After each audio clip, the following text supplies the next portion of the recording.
Assalamualaikum teman-teman semua. Kami dari kelompok 7 akan menjelaskan materi tentang sebuah rencana sistem informasi berbasis komputer pada mata kuliah pengantar teknologi informasi. Selanjutnya, pengertian. Sistem informasi adalah sebuah sistem yang mana terdiri dari teknologi atau alat, media yang digunakan, prosedur yang terorganisir, serta sumber daya manusia yang di dalamnya bekerja sebagai sebuah kombinasi membentuk sebuah sistem yang terorganisir. Kombinasi antara teknologi dan manusia ini bekerja untuk mendapatkan sebuah informasi yang kemudian digunakan untuk mendukung suatu manajemen guna mengambil sebuah kebijakan atau keputusan. Sistem informasi berbasis komputer merupakan sistem pengolahan data menjadi sebuah informasi yang berkualitas, berguna bagi penerimanya, dan dipergunakan untuk suatu alat bantu pengambilan keputusan. Sistem informasi berbasis komputer mengandung arti bahwa komputer memainkan peranan penting dalam sebuah sistem informasi. Selanjutnya adalah elemen-elemen sistem informasi. Yang pertama, orang. Orang atau personil yang dimaksudkan yaitu operator komputer, analisis sistem, programmer, personil data entry, manajer sistem, dan informasi atau EDP. Lalu yang kedua, prosedur. Prosedur merupakan elemen fisik. Hal ini disebabkan karena prosedur disediakan dalam bentuk fisik seperti buku panduan dan instruksi. Ada 3 jenis prosedur. Yang pertama, instruksi untuk pemakai.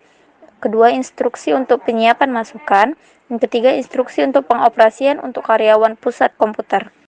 Elemen-elemen sistem informasi yang selanjutnya yaitu perangkat keras. Perangkat keras bagi suatu sistem informasi terdiri atas komputer, peralatan penyiapan data, dan terminal masukan atau keluaran.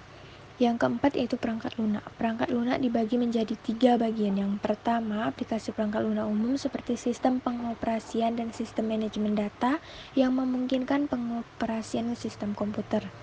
Yang kedua yaitu aplikasi perangkat lunak umum seperti model analisis dan keputusan. Yang ketiga, aplikasi perangkat lunak yang terdiri atas program yang secara spesifik dibuat untuk setiap aplikasi. Elemen sistem informasi yang kelima yaitu basis data. File yang berisi program dan data dibuktikan dengan adanya media penyimpanan secara fisik seperti disket, hard disk, magnetic tape, dan sebagainya. File juga meliputi keluaran tercetak dan catatan lain di atas kertas, mikrofilm, dan lain sebagainya. Yang keenam ada jaringan komputer. Jaringan komputer adalah sebuah kumpulan komputer, printer, dan peralatan lainnya yang terhubung dalam satu kesatuan. Informasi dan data bergerak melalui kabel-kabel atau tanpa kabel, sehingga memungkinkan pengguna jaringan komputer dapat saling bertukar dokumen dan data. 7. Komunikasi data. Komunikasi data merupakan bagian dari telekomunikasi yang secara khusus berkenaan dengan transmisi atau pemindahan data dan informasi di antara komputer-komputer dan piranti-piranti yang lain dalam bentuk digital, yang dikirimkan melalui media komunikasi data. Data berarti informasi yang disajikan oleh isyarat digital. Dan juga komunikasi data merupakan bagian vital dari suatu sistem informasi karena sistem ini menyediakan infrastruktur yang memungkinkan komputer-komputer dapat berkomunikasi satu sama lain.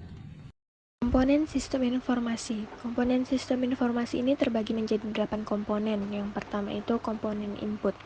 Komponen input mewakili data yang masuk ke dalam sistem informasi. Input di sini termasuk metode dan media untuk menangkap data yang akan dimasukkan, yang dapat berupa dokumen-dokumen dasar.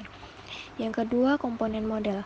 Komponen ini terdiri dari kombinasi prosedur, logika, dan model matematik yang akan memanipulasi data input dan data yang disimpan di basis data dengan cara yang sudah ditentukan untuk menghasilkan keluaran yang diinginkan. Komponen sistem informasi yang ketiga yaitu komponen output. Hasil dari sistem informasi keluaran yang merupakan informasi yang berkualitas dan dokumentasi yang berguna untuk semua pemakai sistem. Yang keempat, komponen teknologi. Teknologi merupakan toolbox dalam sistem informasi. Teknologi digunakan untuk menerima input, menjalankan model, menyimpan dan mengakses data, menghasilkan dan mengirimkan keluaran, dan membantu pengendalian dari sistem secara keseluruhan. Selanjutnya, komponen sistem informasi yang kelima, komponen hardware. Hardware berperan penting sebagai suatu media penyimpanan vital bagi sistem informasi, yang berfungsi sebagai tempat untuk menampung database atau lebih mudah dikatakan sebagai sumber data dan informasi untuk memperlancar dan mempermudah kerja dari sistem informasi. Lalu yang keenam, komponen software. Software berfungsi sebagai tempat untuk mengolah, menghitung, dan memanipulasi data yang diambil dari hardware untuk menciptakan suatu informasi. Yang ketujuh yaitu komponen basis data. Basis data atau database merupakan kumpulan data yang saling berkaitan dan berhubungan satu dengan yang lain, tersimpan di perangkat keras komputer dan menggunakan perangkat lunak untuk memanipulasinya. Data perlu disimpan dalam basis data untuk keperluan penyediaan informasi lebih lanjut. Data di dalam basis data perlu diorganisasikan sedemikian rupa supaya informasi yang dihasilkan berkualitas. Organisasi basis data yang baik juga berguna untuk efisiensi kapasitas penyimpanannya. Basis data diakses atau dimanipulasi menggunakan perangkat lunak paket yang disebut DBMS atau Database Management System. 8. Komponen kontrol. Banyak hal yang dapat merusak sistem informasi seperti bencana alam, api, temperatur, air, debu, kecurangan-kecurangan, kegagalan-kegagalan sistem itu sendiri, ketidakefisienan, sabotase, dan lain sebagainya.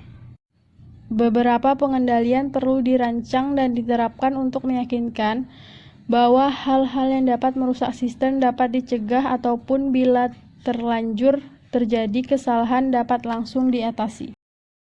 Nah, kesimpulannya yaitu dengan adanya sistem informasi berbasis komputer dalam kehidupan sehari-hari, memudahkan kita dalam mengolah data, memproses data, dan mengidentifikasi data sehingga menjadi data yang akurat dan efektif. Oke, sekian materi yang kami sampaikan dan terima kasih untuk yang sudah menyimak dan menyaksikan video ini. Semoga ilmu yang kami sampaikan dapat bermanfaat untuk kalian. Mohon maaf jika kelompok kami ada kekurangan dan salah kata. Saya akhiri dengan wassalamualaikum warahmatullahi wabarakatuh.